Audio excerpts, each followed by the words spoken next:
Good morning, it's Joyful Christian Hermit, June 19th, and this is from Mary Day by Day, June 19th, 30 years ago this evening in Eastern Time. I had transverberation from the heart, most unexpectedly, in what was a healing mass, and it was before I was confirmed a Catholic. 2 months and 3 days before. So I had no idea what to expect. I was fully expecting that God would miraculously heal me at this Catholic healing mass, of which of course I didn't receive the Eucharist. I wasn't confirmed Catholic yet. But a priest, Father iive from Maryland, he's deceased now, came, and he had a gift of healing. And I had a very profound experience, and many people were slain in the spirit when he would touch us, touch our foreheads, or make the sign of the cross, I guess, on our foreheads, is what he did. But I had more than that. So I describe it all in a video, so you can look up, and it would say Transverberation of the Heart. I probably shared it a year ago. But, so it's a very special day, 30 years ago today. And this morning, I spend much of my mental time out of my body, where I'm not mentally thinking about or feeling my body. But I stayed in my body this morning as I was resting, not getting up yet, and could feel my chest, my heart still hurts. I still have that wound. And it's okay, Lovey jumped up in the bed, knocked the phone. So anyway, this is the scripture in Day by Day with Mary. I'll wait for Lovey to settle down here a little bit. There we go, good puppies. It's from Nehemiah 9:28. They cried out to you, and from heaven you heard them and rescued them according to your compassion, time after time. So God is so faithful. He hears our cries for help. And I woke up this morning thinking of Skylar at the tree cutting company, who was hired to be the manager, do the scheduling and manage the men and what jobs they took and when and all of that. And Skylar's not the right person for the job. I found out from my neighbor last night that he tried to bilk her. He had made the arrangement with me that due to the fact that I saved the company so much money, they didn't have to chip or haul the huge logs from the trees, lots of logs, to the dump, and they didn't have to run them through their chipper, which would have been another couple of hours of work for them, or at least an hour just hauling them to the dump, loading them and hauling them. So the neighbors wanted them to use to heat their cabin, and we'll cut them all up. So the tree cutters had to do nothing more with them but to just put them on their property, use their equipment to drop them over on their property right next door. And that was very pleasing to Skylar. Saved a lot of time and effort. And time is money when you're have a business. But I'm sure David, is the owner of the company, is paying him well. David he's an arborist, and he loves what he's doing, but probably realized his business grew so much that he didn't enjoy the managerial aspect, so hired Skylar to do it. But Skylar's got a little dark spot going on. And when I was trying to help him with knowing what's right about how to schedule fairly so that he won't lose business from dissatisfied customers, I could tell I'd been around enough students in my life and people, he was shining me on. Well, yes, I want to hear, and then that was it. But then again, just that night, and I'd made the arrangement with him the day before that he would cut out a branch from the neighbor's tree that had broken and was just hanging there. So it's a hazard. You wouldn't want to be under that tree and have it fall on him or anyone. So, and they do have a lot of family and friends come visit. So they wanted that branch out. They were willing to pay. But I said, well, given the fact that I saved the tree company so much money by not having to do the work with those logs since the neighbors took them, Skylar told me he would just do it for free, just as a gratis, and which I felt was the right thing to do, even if they hadn't done the logs, because last year they charged the neighbor close to $3,300, $3,200 something, to take out their willow tree. And granted, it was an all-day job.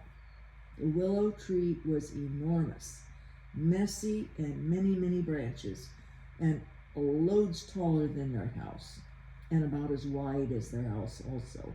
It's a big job. So I felt the price warranted that. But given that they did pay a good chunk of money just to cut out one branch, which would take them 5 minutes, I felt a nice thing for them to do, goodwill. The neighbors have another tree over there that is a mess and needs to be trimmed up. It's not going to thrive if they don't do something about it. But, that's up to them, not my business really. But then yesterday, Skylar tried pulling a fast one and said, $50. Pay me $50 to take the branch out, when it had already been arranged. But Skylar didn't know that I told the neighbor. So Skylar tried to bilk, shyster, and he would have taken that $50 and pocketed it. It wouldn't have gone to David's business. I'm sure of it. So, but I had already told the neighbor exactly what the conversation was and the deal was. That they would get those branches taken out for no charge, one branch. But sure enough, when Skylar went yesterday to take out the branch, he said, now it's $50.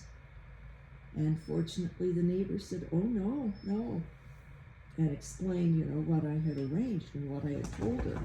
So Skylar was caught doing another naughty. So he's got this in him, this tendency to cheat. And it's not good. So I can't get a hold of David. The only phone number goes to David's voicemail, but Skylar's the one that answers, if he answers. He wasn't answering to me. He finally did, because he knew I was going to just keep calling. So this happens in life. We have people who try things. It's not good for Skylar's soul. So then we Christians, we have decisions to make, praying to do and decisions to make. And I'm praying about this. How far do I take this? So I've looked up the address for David. It's his home address. It's a good half hour away. And I could maybe try writing a note. But I don't know if it's his home business there or just his home. I don't want the wrong person to get my note. I want to write and say, please contact me, David. I have some ideas and suggestions for the success of your company. I would like to talk to you in person on the phone. Please call me. If I go that route, if I involve myself. So we Christians need to decide, are we going to lay ourselves out for a soul who's in trouble? I consider Skylar a soul who is on the slippery slide. He's making some wrong choices for the person who hired him to manage his company. He's twice now has done things that weren't right. Well, more than two things. He overbooked the workers.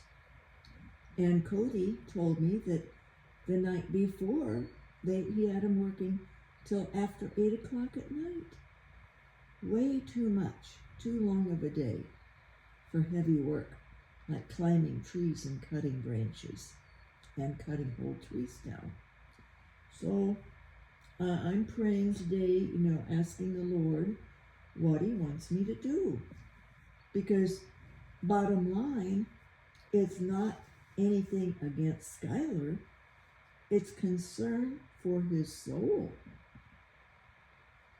If Skylar could be helped to see and to make better choices, to change his ways. It does seem a little bit that he's in a pattern, and maybe it's been there for a long time. I don't know.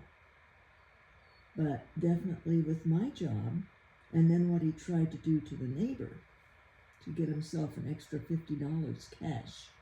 He wanted $50 cash. And that wasn't the arrangement. He's cut the branch out for nothing. Well, not for nothing. He got $500 saved of labor with all that lumber. Maybe not 500, 250 or more. And the guys would have had to stay longer. They are already here until close to 7 because they had been overbooked that day. Skylar pushed in another job ahead of them. So they worked a day and a half and got paid for 1 day. That's why the scripture was so appropriate from this book, Married Day by Day. It just happened to be when I was dealing with the worst of this situation with the tree cutter, with the manager, Skylar. The scripture from Luke. Who do you think is the faithful and prudent steward whom the master will put in charge of his household? Blessed is that servant whom his master finds doing so when he arrives home. We're supposed to do the right thing, even if it's not our business. He shouldn't be skimming. He shouldn't be charging people for things that he had already agreed would be done gratis. The neighbor's limb. And then to not get the stumps out, not have them do the stumps. That was Skylar's order. We're going to stop working. Just cover this over. Covered it over with all those chips. And then he got caught. And then he had to come back. And look, he wanted to see. I think he thought he was going to talk me out of it. But I had the stumps marked. I had them exposed. I'd done that work. And the other one I did in front of him. He said, oh, you don't need to do it. You don't. I said, yes, you need to see. You need to see this. But see, I couldn't blame Skylar. I didn't want to. I didn't want to enrage him. You don't want to corner the bear all by yourself. Old lady, you have to be, what was it we said? Wise as a serpent and silent as a dove. I did a show and tell and didn't act as if it was him. Probably the workers. Look what they did here. Didn't say that, but I gave Skylar a way out. So, by the grace of God, this man Cody was the one that had the hard work. He's the one that had the hard work. Dog. Love you and mercy.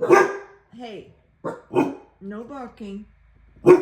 No, the woman and the dog walk by every day. There's no need to bark. Mercy. We're not becoming the barking house, please. I'm going to have to be a little more firm than that, aren't I? And the woman didn't bring the muzzle after all last night, but she did bring a ball. She outsmarted Lovey and threw the ball out. So Lovey thought that the ball was her ball, which it was technically. But she says, I brought this for Lovey, and we'll just pretend it's my ball, because then he'd won it. I had brought one of our balls, but Lovey would have nothing to do with our ball. He likes to take other people's balls because he knows they will go out and chase him to get their ball back. And he likes that attention. So the lady went out and acted like she was sort of chasing Lovey a little bit. And he just thought that was great. Pranced around and would dodge and get away. So, we have to do a lot of clever thinking at times in different situations to solve the problems. So, I am praying, I'm crying out to God, and God, he did hear my prayers. I needed help. I was overwhelmed before they came. I did not think Skylar was going to show up, nor send anyone to fix the problem. I just thought, no, he's gonna just blow it off. But evidently part of my conversation got through because old ladies do have a network, and people tend to trust old ladies, like who we say is a good worker. People will listen because they know if somebody does a good job for an old lady who they can easily dupe and not do a good job, usually an old lady won't know. That's why I've told handymen up front, I know how to do plumbing, I know how to do construction, so do it right. I will know if you don't. I've had to say that. And they still pull it. One man locked himself in my bathroom so I wouldn't watch him. But obviously, when he wanted paid, I got in there and saw how much time he'd spent just cutting an opening in the floor that I already had cut open. But he had OCD, and he spent 2 hours fine-tuning just to get an opening that I already had open to do the plumbing underneath. And he hadn't done the plumbing that I needed him to do. But it was he worked as an office somebody or another. He doesn't anymore. For my pain doctor. My pain doctor recommended him. Even when he was there in the office, you're so-and-so. He'll do a good job. Because my pain doctor knew I'd been having trouble with handymen. No, this man didn't. And he overcharged, but I felt obligated to pay because it was complicated because he worked for my pain doctor. See how things can get. And the man probably figured that he could, I don't know, he had a huge ego. Maybe he thought he did a great job. He didn't. He charged me for a day's work, and all he did was fine-tune what I had already cut in an opening that didn't matter. It's already covered over with subfloor and with underlayment, and it'll have flooring over it. You'll never see the opening that I had to cut to get down under there and do the plumbing. So people take advantage if they can, whether they are intending to. Sometimes it happens just because they oversell themselves. But there was a reason why he shut the door and locked it.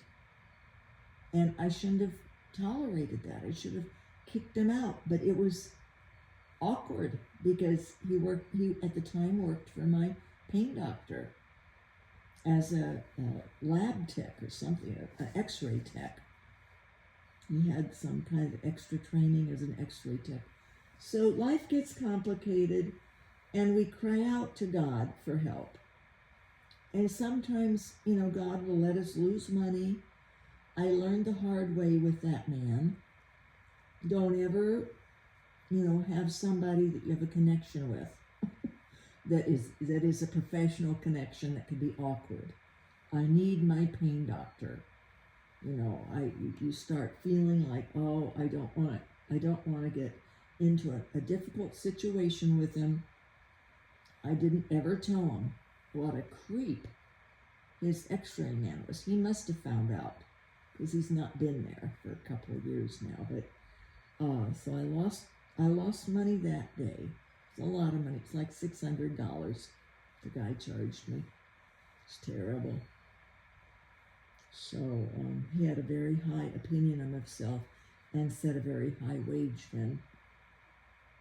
So sometimes we get stuck, but we learn our lessons. I learned a lesson then in that situation. But God rescues us. It's according to God's compassion. And it says here, time after time. That's so true. Now, sometimes it will be that we're going to learn a lesson from it. But he still rescues us. To learn a lesson is a rescue. And sadly, see, knowing how Skylar still tried to bilk my neighbor out of $50, and he would have pocketed it, I have no doubt, because there was no contract, nothing signed. That $50 would have gone in his pocket. So, and he knew when she said, oh, no, so-and-so told me this was what was arranged, and we took all that wood. We have all that wood that you didn't have to do anything with then. That saved the company lots of money. Far more than $50. So, but he tried it. So no, I can't trust as long as Skylar works there. But I feel sorry for the holy soul like Corey. Corey would be great in the position of scheduling an office manager. He would not take advantage of the men because he knows what it's like to work hard. Well, Skylar does too. Skylar had been a worker for David. In fact, my neighbor said he went right up that tree, climbed right up there, cut the branch off, less than 5 minutes, it was done. And got rid of it. I think he took it out. They had their chipper with them, and he just ran it through the chipper. That was it. And in fact, she said she didn't realize there was another branch, and he got 2 branches out. They were small. I was willing to do it for her if she'd help me get my ladder over there. It wasn't high at all. So he wasn't even up, maybe 12 feet. Was it. So, but saved me the effort and the time, and I was sick yesterday anyway with pain. So, but God always rescues us. My neighbor had been sort of confused. I think she maybe questioned me if I was really getting her a good deal or not, because I told her I'd get her a good deal. I would negotiate with them. And my neighbor views me as a sick, weak person. She perceives me that way, and she says things like that to me. She texted this morning, "Oh, you poor thing." It's become, I've noticed it's habitual, and I am learning to reject those words, because I'm not, "Oh, you poor thing." I'm actually still have my wits about me enough to, and God has given me this gift of inner sight that I sense. No dogs, no. I sense. Stop the barking. No bark. Mercy. Good, that's good. Stay quiet. No, stay quiet. Stay quiet. Stay quiet. That's good. No need to bark. It's just a dog and a person. You see them every day. So anyway, I sensed that Skylar was a character when I met him.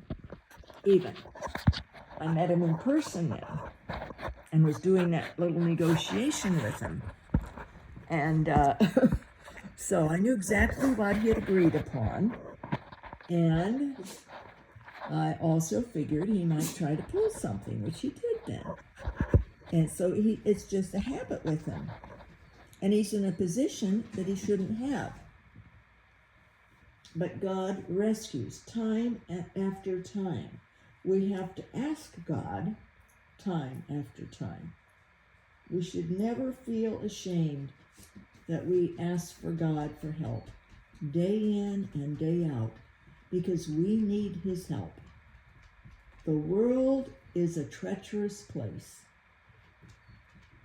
It's not, it can be, but God makes it livable. Most definitely, God rescues us time after time. Just ask him, but thank him. So here's a reflection. This one is by St Alphonsus de Liguouri. St Alphonsus de Liguouri had terrible depression at the end of his life. Terrible depression. So, happens to saints also. And I think he died with depression. So, and why would God allow a holy person like St Alphonsus de Liguouri to have depression, we would wonder. St. Alphonsus turned to God all the more because of his depression. And it was humbling. St. Alphonsus had done great things. He started a religious order, and he was very close to Mary, and did a lot to promote love of Mary, and listening to Mary, learning from Mary, honoring Mary, all good things. To honor Jesus' mother and our mother. She's our heavenly mother. Filled with grace. We can learn so much from Mary. So, God helped St. Alphonsus spiritually by allowing him to suffer depression. God doesn't say, oh, I'm going to punish you with suffering or anything. No, but God allows. God doesn't view suffering as something horrible. Obviously, suffering is a tool. Suffering helps us grow. We learn more from suffering than from not. We learn more in the trials than we learn in the good times. So this is the reflection, St. Alphonsus. This is his writings, his thoughts. Mary is not only called the Mother of Mercy, she is the Mother of Mercy. And she proved that she is by the loving tenderness with which she helps us all. So we can call upon Mary to help us also. She is in heaven, she is a dispenser of graces. She helps Jesus by dispensing graces. And that's what I've asked, that I can be her maidservant, because she herself considered herself the handmaid of the Lord. She called herself the handmaid of the Lord. And I call myself the maidservant of the handmaid of the Lord. I'm lesser than a handmaid. I'm a servant of the handmaid, learning from her. I'm in training. And so this is a prayer we can pray, but Mary will teach us loving tenderness, how to be loving and tender, and have a tender heart for souls. It's not to anger and to want to, I'm going to get Skylar in trouble. No, and that's why I'm praying about. Maybe I won't do anything but just pray for Skylar from here on out. But I have to pray and consider anything that God might nudge me that would be the right thing to do. You know, is it to let David find out the hard way that he's got this employee that isn't really suited for the responsibility? At least not now, not yet. Because he's still trying to pull things. I don't know if he grasped what I was explaining about scheduling even, or that he cared to change, to do the scheduling and to consider right is always right. So here's a prayer. Dear Jesus,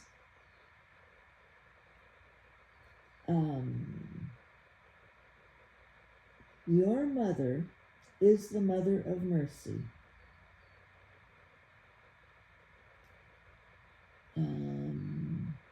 I plead my cause day and night before you, before you and before God's divine Son. In your mercy, Lord, do not let me be lost forever. And I added in here, in your and your mother's mercy, because Mary is the mother of mercy. So in this prayer to Jesus, I'll repeat it. Dear Jesus, I sort of rewrote it. Dear Jesus, your mother is the mother of mercy. I plead my cause day and night before you as God's divine Son. In you and in your mother's mercy, do not let me be lost forever. So we consider calling out to God, but also to his mother, Mary. To God, God's divine Son, and in a Mother Mary's mercy. Both of them. We ask them, do not let me be lost. You and Jesus and his mother, do not let me be lost forever. I'm going to pray that for Skylar. I don't think he maybe isn't an active Christian. Corey, oh my goodness. Corey was out there working, and he said, I heard Jesus telling me to help you with the trees you have over there. He wanted to dig the hole and plant one for me. And I said, well, what I really need now, I said, you're tired, you've worked hard. I said, help me figure out where I'll plant the trees. He carried a tree down there, carried green feathers down for me, and helped put them around the paper bark maple and the green feathers, Taxodium ascendens, the pond cypress, and we placed 3 trees down there. Just set them out to where they would be a good position, because Corey has a good sense for trees. And he told me about his grandfather and how he comes from the Nez Perce Native American tribe. And he moved to this area, left the tribe, and his parents and grandparents, his grandfather has died, but his grandmother would probably be in her 90s. And he says his grandfather planted many trees and loved trees. And Corey is working now for a tree company. So it's just amazing how God answers our prayers. And he brought me into meeting Corey. What were the odds that Skylar would have Corey come and get the stumps out? And then get to know me, and I got to know Corey. And I know his children's names and his wife's names, and I'm praying for them. And he was very pleased with that, and he said he would pray for me, and we just had a real Christian fest out there. 2 souls meeting each other through Christ, out of error. Now, Corey wasn't the one who covered those stumps over, but he came to fix them. Isn't that lovely? And that's what God expects of us Christians, that we go in and we help our fellow Christians, or even if they're not Christian. It's part of our job, is to try to make the world a better place and to help souls to learn. Right is always right. And to pick up the pieces, pick up the broken pieces and put them back together to make the world a better place. So, and thank you, Jesus, for wounded hearts, transverberation of the heart, and may all of our hearts be wounded in the love of Christ, wounded with love of Jesus. God bless you all. Have a beautiful, beautiful day. Day by day, merry day by day. And who else day by day? Mary's son, Jesus.